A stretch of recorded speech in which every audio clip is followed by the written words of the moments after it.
40 weeks. And I was just like, how is he gonna survive this? They were like, it's okay, we're gonna have the NICU team ready in place. Whenever you deliver the baby, we're gonna take him immediately, put him on all this other stuff. And at 3:37, Monday, February 9th, I delivered my first child, and I didn't even get to hold him. He was 2 months premature. He was in ICU for 2 months. And in order for us to, we couldn't take, like when he was born, we couldn't take him home or anything. And like every day, if we wanted to see him, we had to literally go to the hospital. They let me take a picture with him, and they took him away immediately. Actually, when he was born, he was 4 pounds, 5 ounces. And when I first seen him, he was hooked up to,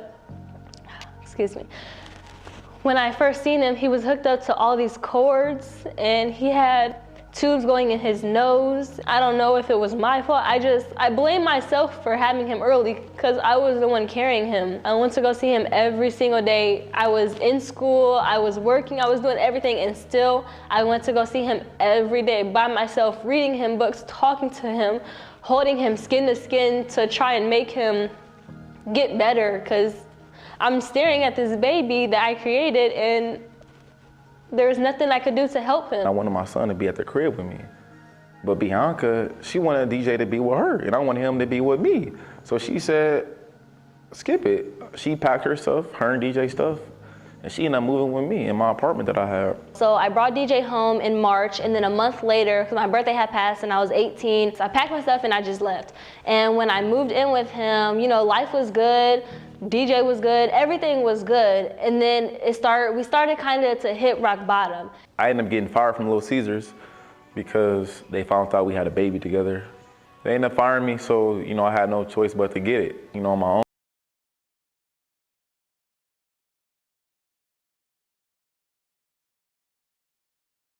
I started gambling, things was like really good for me.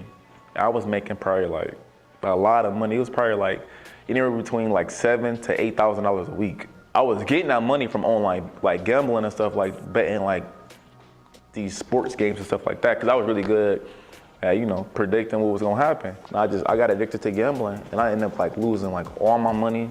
And then, I have a job, and I couldn't even pay my bills no more.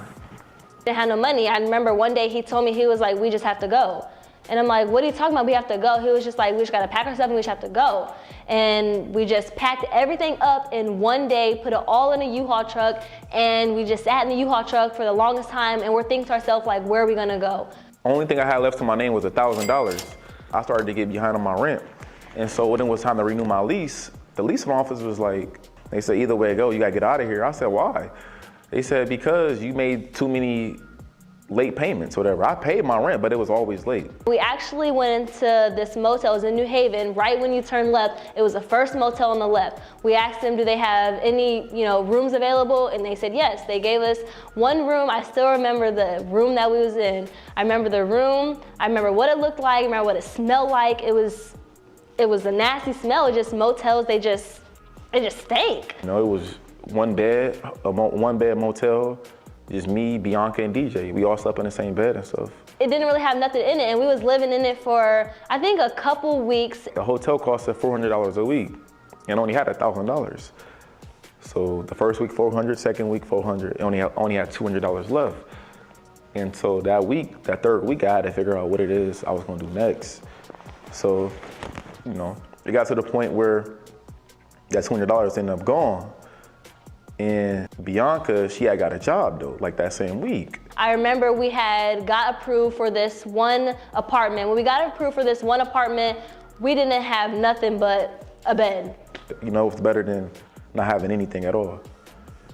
But we still had no money because like later down the line, we was able to pay our rent. I was even working at the time. I lost all my money. I got fired from my job, I ain't have nothing. So Bianca, she would take care of me and my kids. And I was the only one working, and our rent was, I believe, like $484, $500 a month. I was only bringing $600 home every 2 weeks. She was making enough to just pay the rent, but we still had no money.